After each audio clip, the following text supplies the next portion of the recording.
This is Straight Talk with Atlanta native Greg Fann, the Preacher Man, and his sidekick Shanan Jones.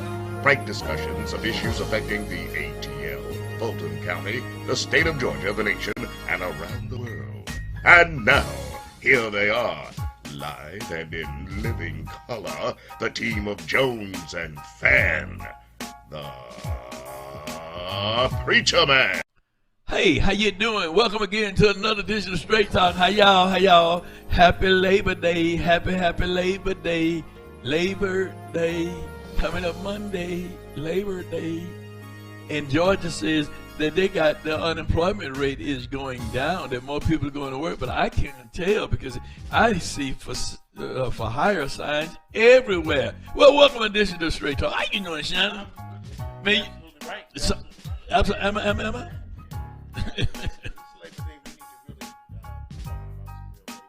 Some real labor issues. We really do. And we're going to be talking about a labor issue in just a few minutes.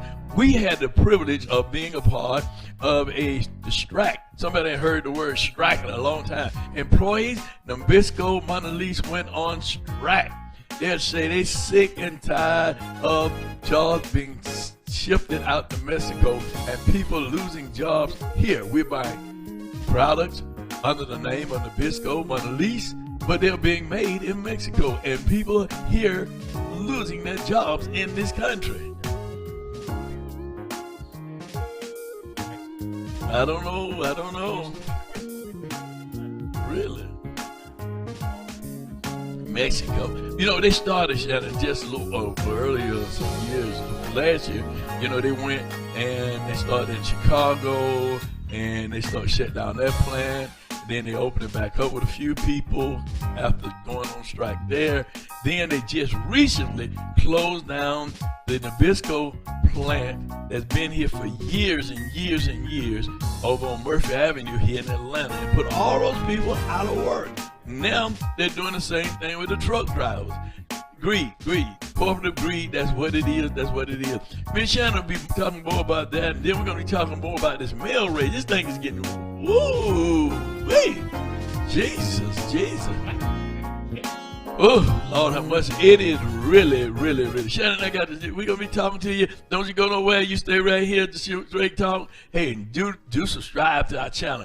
Click that link. Check that link. I want to say to Brother Charles Clark, thank you so much, man. Keep on watching the program. I want to say to Sister Joyce, always make coming, Joyce. Thank you so much, Joyce, for being a regular watcher and listener to the Straight Talk program. And all of you, Brother Ron Allen, thank you, Ron. You know, I'm trying to remember names of people who have sent things in. Thank you so very much, guys. And yeah, keep sending them. Keep sending your likes. Keep sending your comments. Keep sending. We need them to know if we are hitting the mark or not. And you know, someone said to me that just the other day, Reverend Sparks, the pastor of the Unity of Faith Church, he said to me, man, you were ahead of your time with this politics and the stuff that you were trying to tell us that was going to be happening. And I see it now.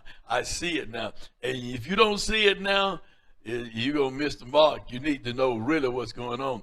What did you say? You coming for me today and what now? Oh, they come for you today. Right. Coming for me tomorrow. The whole quote is from a Lutheran pastor, Martin Newmaller, who was fighting against Hitler, and he said first they came for the socialists. Excuse me. The socialists, but I didn't say anything because I wasn't a socialist. Then they came for the trade unionists. I didn't say nothing because I wasn't a trade unionist. Then they came for the Jews, and I didn't say nothing because I wasn't a Jew, and then they came for me, and there was no one left to speak. No one left. Yeah. So listen, you better join this band and stand up with other folks, because people are really fighting for you. This whole thing about democracy and trying to keep our country as a democracy, and which was founded on, hey, we got to fight for this democracy, and we got to make sure that we go to the polls and that we vote, register to vote, and vote. You know, Bishop, I really got into when we were striking. Right. For a moment, man, it's like I worked there. Like I was one embodied with the workers, man. You know, and it felt good. It felt right to stand with them. And then next thing I know, I'm out there screaming and scabs and stuff.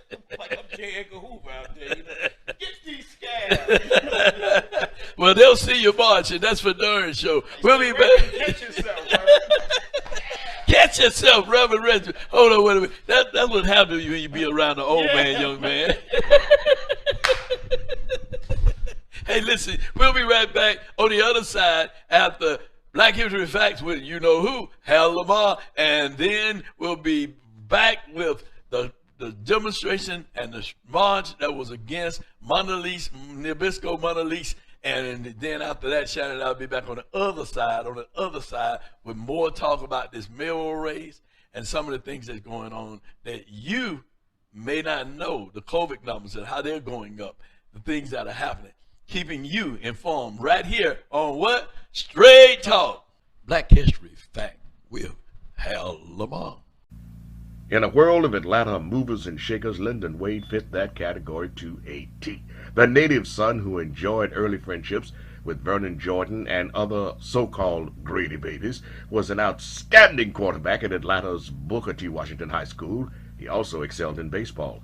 He took those skills to Morehouse College and was even offered the chance to try out with the Cleveland Browns. But he declined that offer and marched out of Morehouse and into Atlanta University to receive a graduate degree in social work. A position in his field in Pennsylvania was interrupted by the draft. He served the U.S. Army as an officer. Upon discharge, he returned to his hometown and rolled up his sleeves, immersing himself into community activities and an eventual position with the Atlanta Urban League as his executive director. One more time. 3, 2, 1. In a world of Atlanta movers and shakers, Lyndon Wade fit that category to a T. The native son who enjoyed early friendships with Vernon Jordan and other so-called Grady babies was an outstanding quarterback at Atlanta's Booker T. Washington High School in the early 50s and also excelled in baseball. He took those skills to Morehouse College and was even offered the chance to try out with the Cleveland Browns, but he declined that offer and marched out of Morehouse and into Atlanta University to receive a graduate degree in social work. A position in his field, created in Pennsylvania, was interrupted by the draft. He served in the U.S. Army as an officer. Upon his discharge, he returned to his hometown and then rolled up his sleeves, immersing himself into community activities and an eventual position with the Atlanta Urban League, which he held for 32 years. His involvement with opening doors heretofore closed to blacks and browns, including making roads to put more black faces in TV media and providing business and employment opportunities for minorities at Marta, and having a hand in the election of Maynard Jackson in 1973. Lyndon Wade are now back to more with Greg Fann, the Preacher Man. In tune to Straight Talk with Brother Hal Lamar and Black History Fact. Join us each week for Black History Fact on Straight Talk.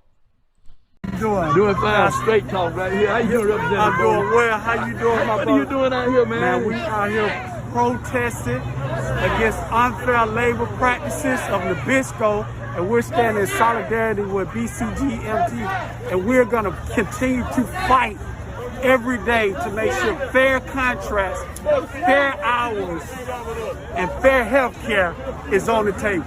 You have to have collective bargaining, and you have to negotiate in good faith.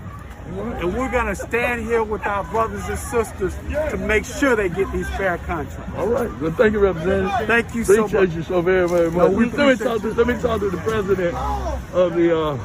What's going on? Yeah, why are you out here, Mr. President? I'm out here because we're sick and tired of these corporations that make billions and billions of dollars trying to suck money out of their workers. I'm here because I'm tired of these corporations shipping good-paying union jobs to Mexico.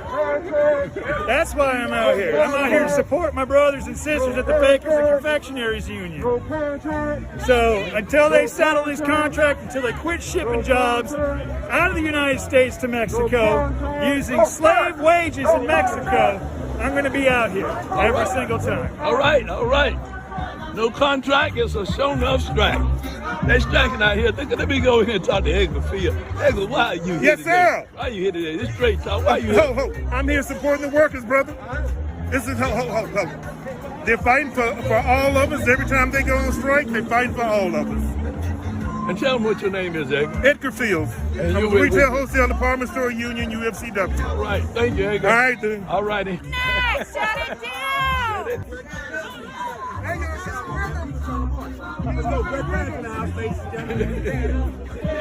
Greg fans in the house, BCTGM Local 42. We're going to stomp out Corporate Green today with the community sport. Okay. Thank you. You don't straight talk, man. This is a real program. It's a real program. This ain't no joke. That's huh? right. Keep this line going. Hey, Hannah. Charles, what you got here? I done interviewed everybody but you, Charles. Yeah. Charles, you with the national AFL show, right? That is correct. All right, so you out here representing the national today. Absolutely. All right, so what's really going on, Charles? What's really going on? Well, really, this is about power. The corporate company and the corporation wants to exert their power to show these workers that they really don't mean as much as we know that they mean to this corporation. And so we're showing them that we have the organization and we have the power to get a good contract for working families. So it's about changing the dynamics. You know, you've been with organized labor a long, long time, a lot of years. And what do you see that's happening with organized labor across the country with this kind of thing that's causing corporate greed and causing working families to work for less? Well, I think that what you see is, as you just said, greed. And but I think in today's environment, we realizing that direct action is really key to changing that power dynamics and to give workers the kind of contracts and quality of work that we so deserve. So I think you're going to see more of this all around the country as we attempt to change, particularly as we look at changing legislation with the PRO Act. Well, thank you so much, Charles. Thank you. Right here. Now, why you out here today? I always stand in solidarity. Anytime there's a picket line, as a teamster, we support everybody. One injured to one is injured to all. We always up next. When they mess with one, they come right over to the next one. It's always a constant fight, despite our contract. But you know, when you talk about solidarity, that's where the union has always been about. And I see a lot of solidarity here today. I'm very, very glad to see it. You're here with Teamsters. I see state senators. I see state representatives. I see all kinds of people from UAW, people from SIU. I mean, the list goes on and on and on. You even brought a retiree out. That's right. That's right. We like to see everybody. Because they know the struggle. Hey, you know the struggle very well. We know the struggle. And y'all fought for us to even get to where we at right now. That's it. And That's it. never forget. All right, baby. Thank you. Give us your name again. Yvette Avery, Local 728. That's Yvette, y'all. All right, Yvette. All right. That's what I'm talking about. They're marching now. They're marching out here. They're actually really marching. They're really actually marching and showing people what's going on. Let me see. We got Isaac, who is with the National International. What's going on? What's going on down? Tell me what's going on. Tell me what's going on down. Oh, I'm doing good right now, Bishop. Trying to live life. Blessed and highly favored. I mean, what's going on with this strike, man? You out here? What's going on? Yes, sir. Yes, sir. The company, man, they trying to take all the overtime from the workers. I'm sitting here with one of my friends right now, Doug. He Hey, worked Doug. out here at the plant, and they ain't doing right by the people. It's a nationwide strike right now. Nationwide. So y'all call it nationwide strike against Nabisco? Yes, sir. Yes, All sir. right. Nationwide. Well, they call it Monolith. That's a slick name, but it's actually Nabisco. Yep. Monday leaving Nabisco. All right. Got you, Dave. Good to see you. Good to see you too, man. Appreciate what all you've done down through the years, Greg. You've been a real influence to a lot of people. Appreciate what you do, and we're going to be out here as long as it takes. So solidarity with the bakery workers, with ASME, with the AFL-CIO, UAW, the whole group. Jimmy, who do you got there beside you? One of your brothers? This is Larry Millville. Hey, Larry, how you doing? Yeah, Larry. You know, I'm going to tell you something about Jimmy Hyde. Jimmy hired, well, I don't need to tell you, Larry, you already know. Probably not. But Jimmy has always been a real supporter of mine. I mean, always through the years with the union when I was a rookie. I guess he saw something in me and said, Greg gonna be somebody one day. And Jim, I thank you so very much for how you support me. Yeah, do what now? I vouch for that. You vouch for that? Yeah, because that's just Jimmy. He's just really committed to working and working families. And Jimmy, I'm glad to see you. And brother, you're looking real good. Retirement's agreeing with you. Appreciate your comments. It make me want to work harder. All right, my brother. How many of you want to hear from one of the workers? Yeah. You want to hear straight from the horse's mouth. Who wants to hear from one of the workers themselves? Yeah. Okay, I see. So, dig this. We're going to hear from the Local 42, the Nabisco Norcross Unit's Chief Steward, Edwin Martin. Shut it down, Edwin! First, I'd like to thank everyone here. Especially like to thank our international. I'd like to thank the international president, Anthony Shelf. I'd like all the people from the international, AFL, CNO. I'd like to thank all the volunteers, all the state representatives that showed up today, and just all the people, all the local units that supporting us today. We really do appreciate all y'all help. I mean, it makes a big difference to see all the support out here today. You know, I realize David covered a lot of the basis of things that we're going through right now at our branch, but I just want to say we just appreciate the support, and all we asking for is a fair contract, to be treated fairly. That's all we want. We appreciate the help again. Thank you very much. We can't let it go that easy. We can't let it go that easy. Tell us how important it is. One, tell us how important it is. The support has been on the line for the week. And let folks know if you really would like their help in the week coming. Yeah, if y'all continue to support, it really will make a difference for the morale of us. Because it's a small branch. You only have maybe 40 people that work here. But everybody giving 110%. And all the, like I said, the PSL, they've been superb. I don't want to leave anybody else out. But people been coming out here in the rain. They've been using the kids are going to blowhorn. I mean, it's just been extremely helpful. And we really, really, really do appreciate all the support and the help. We really do. Oh, yeah. Like I said, we're fighting for a better contract. That's what we're going to, something that was handed down to us. I've been here 26 years. I was handed a great contract. I was handed great benefits, great way of life, and great living. And I want to maintain that, and then I want to pass it on to the future people that start working with us.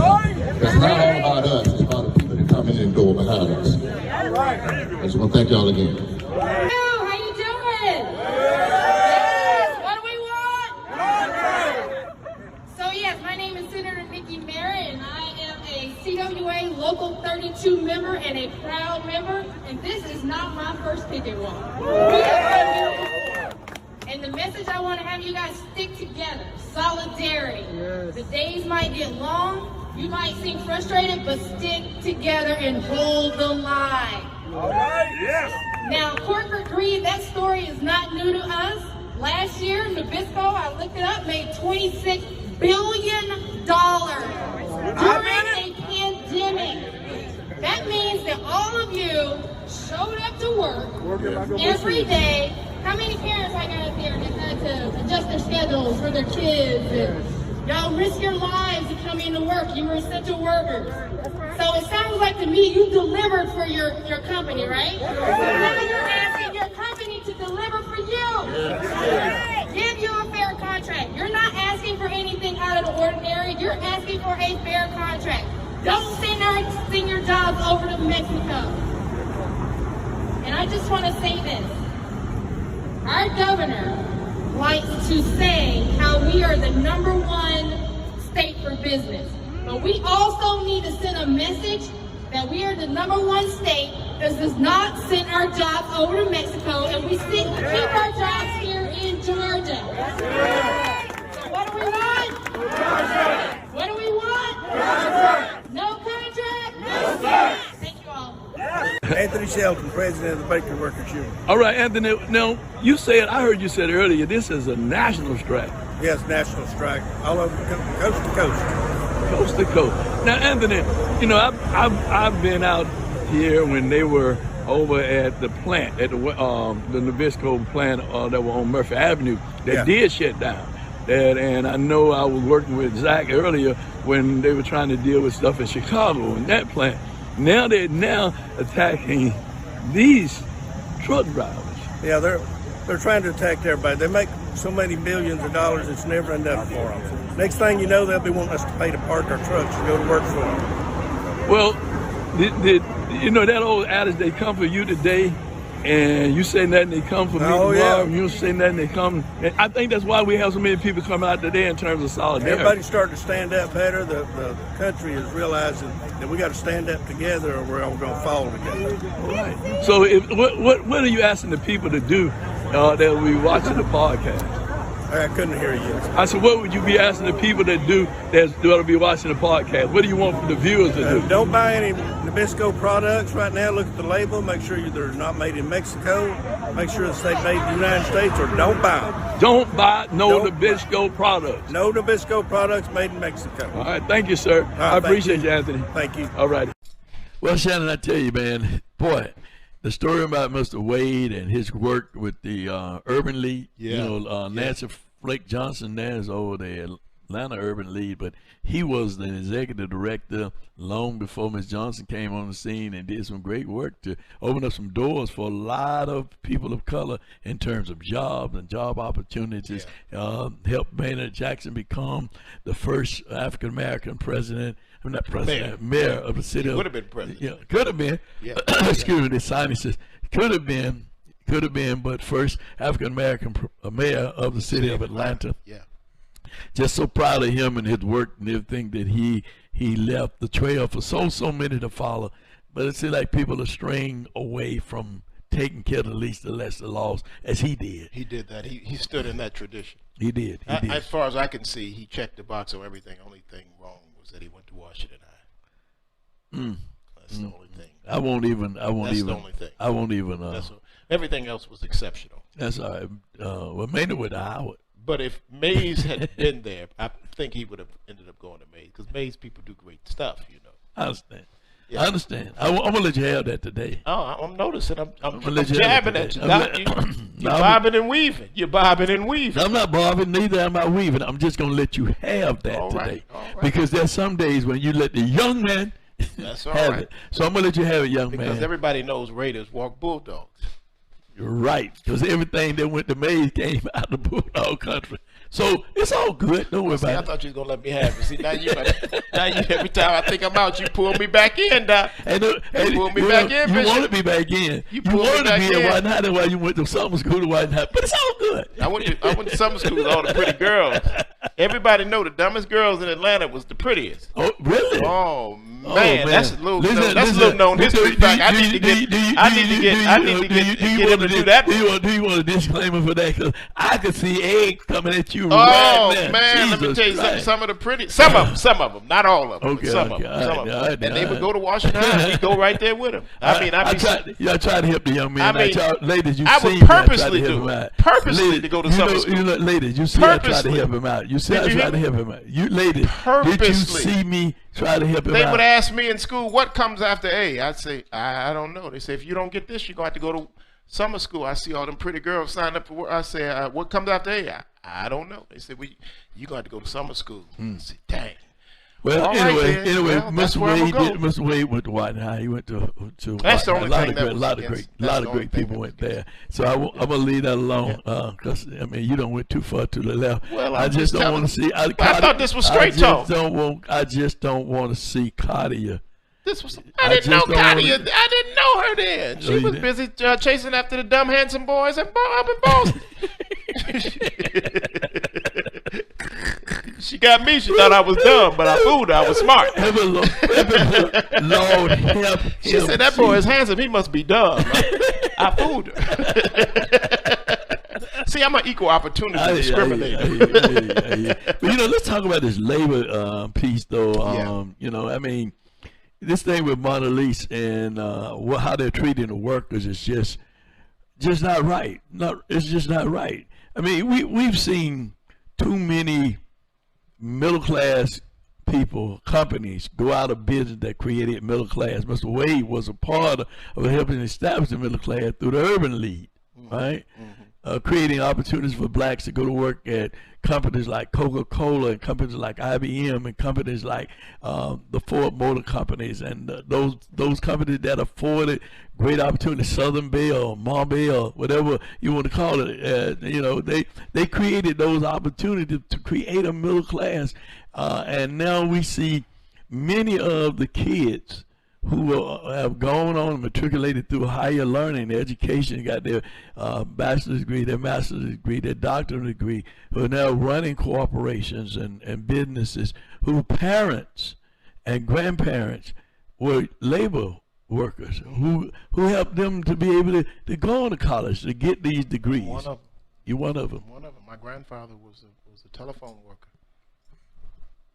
Chicago, Illinois Bell. Illinois Bell, right. So, I mean, but to look at how they're treating organized labor and treating, making the richer rich and taking monies from literally taking food off the table of individuals. You know, that's why we were dealing with the issue with G-Dog in terms of the labor commissioner.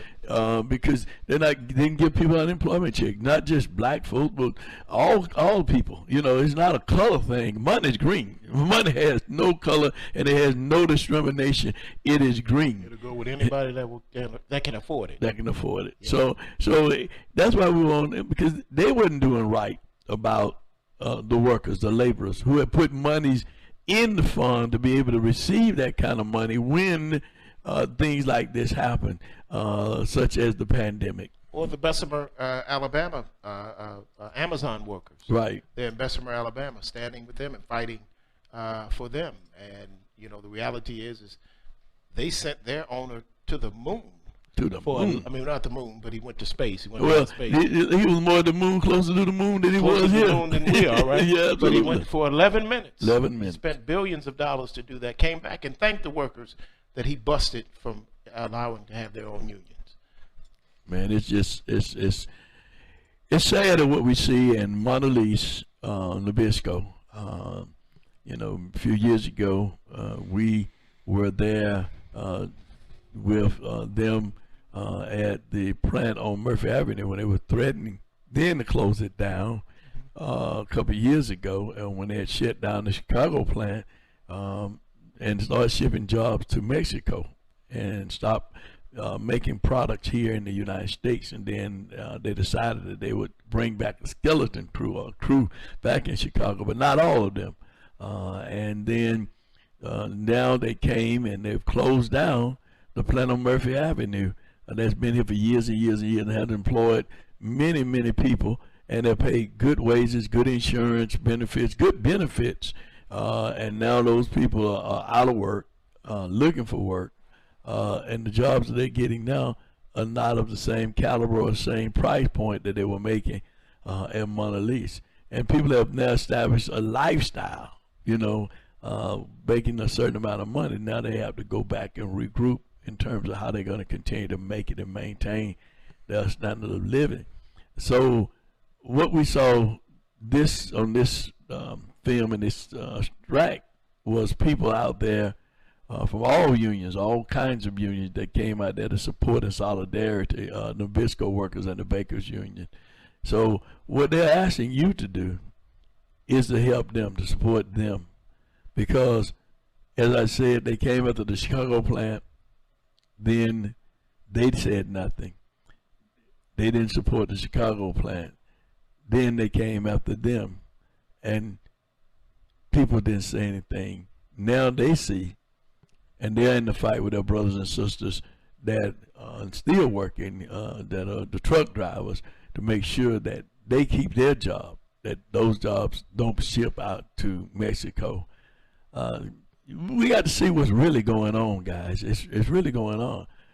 They're making the cookies in Mexico, Shanan, but they're selling them here, and they're paying cheap labor in Mexico.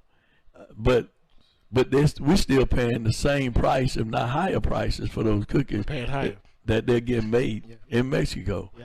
So it's unjust. You look what you've done to your own people, eroding the middle class. You take them out. You take their jobs from them. What about, I got children in college. Sorry. You can move to Mexico, and we'll hire you over there for 35 cents an hour. So you take work from the working man and woman here who've been loyal to these companies, who've built these companies into multinational corporations. Multinational. And you go over, send their jobs over there, and you exploit those people in Mexico. and pay them nothing, not a livable wage there. And they're poor. They're trying to come here. You sending our jobs there. They're trying to come here. We telling you don't come here. They sending the jobs to y'all. And they're exploiting you, just like they're exploiting the workers over here. And it's wrong. It's ungodly. It's unjust. And it feels right to stand with our workers. It stands right to stand with labor. Faith and labor need to come together and work together. I was on with Wayne State University. Brother Elder Clark of the AFL-CIO invited me to be on a panel this week, and Wayne State University students are studying the connection between faith and labor and what is the importance of these two groups coming together. We come together because the Lord will be on that picket line. He'd be standing. When they were getting ready to stone that woman like they stoned the workers and destroy the workers and hurt them, Jesus stood for her. He stood in the place of where she was and protected her and said, "You without sin, you cast the first stone." And so he stood for those, and he stood with the least, the lost, left out, left behind, what I say. And it's right for us to stand with workers. What did the middle class do to America but build it and strengthen it? Why is it under attack? Why is it being destroyed? In America now, you have to either be filthy rich or dirt poor. One or the other. Problem.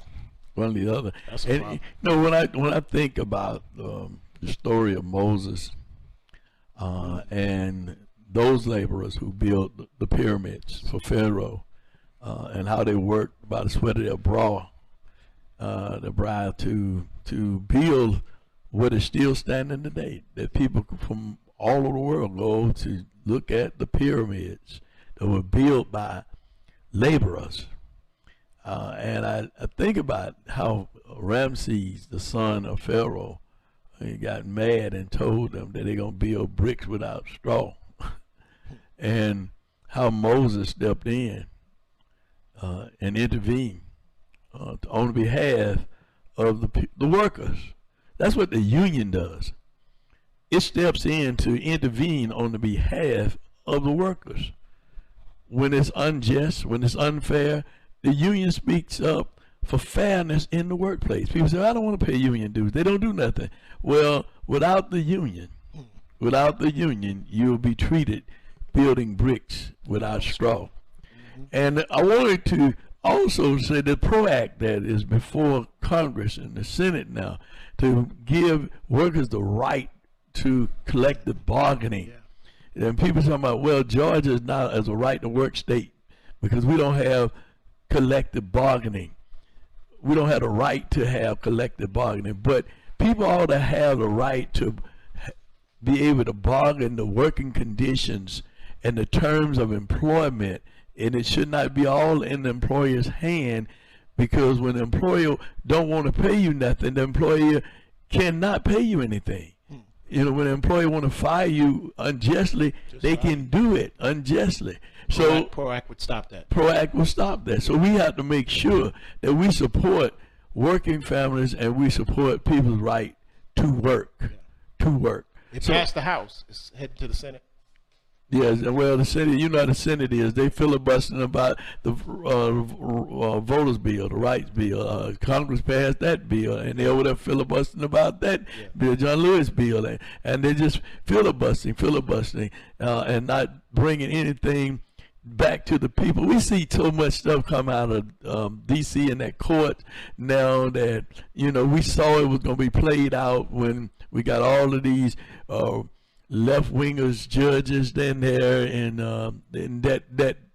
that's going to carry out the mandate of the conservatives and the right-wingers. Thank you for right-wingers. I was throwing my left hand, so but right-wingers they're reversing Roe versus Wade, Roe v. versus Wade. They're reversing all the things of the past, the voter right bill. Now, Roe versus Wade bill, and I'm sure they're marching back everything. Everybody, and while they're going to be the Brown case, the educational case, integration. I mean, they're going to be back. They're going to be backing back everything. They'll be backing back everything. That's where America's headed. That's where America's headed. You got to see the handwriting is on the wall. Yeah. It's on the wall. People blame Donald Trump. He may be the Antichrist who got it started, but it has to be in the hearts of people to do things that are unjust, unfair, and not Christ-like. Somebody voted for him. Yeah, and about 70-something million. Yeah. People. So whatever he is, 75 million people agree with him. Yeah, well. Or 70-something million. 73 million. I think it's 70, and I think it's 70 for him, and then I think Biden won about 4 million more than he did. So it's like, okay, this is the country that we live in. But these people say they're Christian though. They say they believe in the Lord. They Everybody talking about heaven ain't going. Oh, ain't going. I guess they think it's a white heaven and a black heaven. I think they think it's gonna be segregated, but they're gonna be very upset when they get up there. Say he had skin like brass burned in out. That's what it said. Well, Shannon, one thing that I know is that this body that we live in only houses the soul that God gave all of us, because he breathed into man's nostril and man became a living soul. The body, no matter what color you are, is going back to the dust. But the soul has no color. It's going back to the God that give it. You're only looking at the outer shell, but God's coming back for the inner thing that he put in all of us, and that's our soul. That's what he's coming back for. So we won't see white or black nor yellow nor green or any of those colors in heaven. But if we do, I don't have a problem with that, because if God saw fit to allow us to see that on earth, then we have to learn to grow to be together. Be, as Dr. King said, we can either live together as brothers and sisters, or we perish together as fools. Well, I don't have a problem with that, but I don't think that I can see a soul to know what color that soul is. No, but this is the point that I'm making. Make that point. I don't need to wait to go to the sweet by and by to not see your color to accept you. Right. I got to be able to accept my white brother and my yellow sister and my brown brother and sister and see it all. God made us a beautiful mosaic of people, and we have to see that and embrace that and love that here on earth, even as it is in heaven. Well, I agree with that. Matter of fact, I totally agree with that. I talked with a brother the other day who is a Cajun brother who was once a Southern Baptist. He's a member of Andy Stanley's church when it was getting established, former Catholic. But he said that he left the Catholic church because they was reading in Latin, and the priest would interpret it. You didn't have no Bible to read. You couldn't follow along. You just whatever the priest said, that's what you believe, right? And so he joined Andy Stanley Church because he liked the way he was explaining the words. You could read it for yourself. You can get your own understanding. But 20 years ago, he made a decision to him and his wife to adopt kids. And he adopted a black kid, male kid, a white kid, and an Asian kid. And they all grew up, and he raised them all in the house. Because his thing is that, God doesn't look at skin. God looks at our heart and how we treat one another. And he was sharing with me about his daughter. His daughter was having challenges now. She's going to college because she's Caucasian, and she's going to college. And this thing about race and stuff, she don't get it because she wasn't raised to hate. She wasn't raised to look at color. She was raised to see people as people and to love people as Christ loves people. And that's what we got to get to, is that love of mankind. And if to the point of labor, if truly people understood that we brought nothing into the world, not taking anything away, the wealthy will understand what Jesus said: whatever you do unto the least of them, you do also unto me. And if you don't, you go into hell. And I know we're kind of preaching today, but that's who we are. I'm a great fan of preaching, man. Come out every now and then. But the reality of it is that's where we are with this whole message here, in terms of the laborers, in terms of workers. The worker deserving of his hire need to be paid a decent wage so a person can feel good about taking care of themselves and their family. Right. And so we support the work of labor and organized labor. And to that worker that says they don't want to pay dues, you're going to pay your dues one way or another. You mess around and say you don't pay your insurance, and then the ambulance say, where we taking you? You don't pay your dues, but then when you need the union, now you're ready to do it. But it won't be there for you if you don't support it, which you were saying, quoting Absolutely. Martin Numeller. First they came for the socialists, and I said nothing because I wasn't a socialist. Then they came for the trade unionists, And I said nothing because I wasn't a trade unionist. I wasn't a laborer, so I stayed quiet. Then they came for the Jews. Said nothing because I wasn't a Jew. And then they came for me, and there was no one left to speak up for me. So stand for your neighbor, because the life you save just might be your own. Absolutely. One of the other things that I want to move on to another point in this mail race, Shannon, that's just, we talked about it last week. We showed the various candidates that were running for the 5 of them out of the 12 that were on the debate. They're running for mayor of the city of Atlanta, and this thing came out about Mr. Brown today from the Constitution, the alleged charges that are against him and his pending trial against him for felony charges. Mr. Brown has said that he hadn't done anything wrong, but it's just sad how politics has gotten that, if you're in politics, you're a crook or a criminal. And if you're not a crook or a criminal, they make you a crook or a criminal. And I don't know if Mr. Brown's guilty or not guilty. And I'm not here to advocate for Mr. Brown, his innocence or his guilt. I'm not to do that. But what I'm here to say is that it's just sad that what we have come to as a people is that a country where we want to make people look bad. Yeah. And be honest with you, I was, out of all 5 of them that's running, I haven't seen anybody, maybe a couple of them, Mr. Brown included, in the street, Ms. Moore in the street. But the other, Andre Dickinson, but I haven't seen some of them in the street, in the community with anybody. I haven't seen that. Mm-hmm. I haven't seen it. So I don't know what's really going on with that. Yeah. You got to smell like the sheep, man. If you want to lead people, you got to be among them. But here's the deal.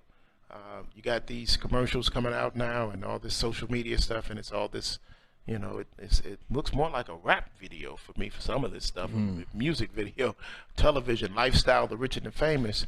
But it doesn't. I don't see the common man and woman that we were just talking about. When we were talking about the working class and the erosion of the middle class. So we don't see that, and many times you don't see it. You can't show what you don't know. If you're not there with them, then you're gonna show what you know. And this is gonna be an interesting race, and it's already shaping up to be that. And it's gonna be interesting to see how this plays out. But I hope that Atlantans are not duped. I hope so too. Yeah, I hope so too. I know that this individual is not in the mayor's race, but I've seen him out in the community many times doing many things, working with people and being there, feeding them, making sure they got the shots and whatever. Councilman Michael Julian Bond, he has really been in the community during this pandemic, and even before the pandemic. I've seen him a lot of different places doing a lot of great things to help the least, the less, the lost, and the left out. But he's a real Atlantean. This is home. He's true to his bloodline. Right. He's a servant leader, and I have a great deal of respect, as you do as well, for Michael Julian Bond. Right. But I just wanted to show that out there because I've seen him.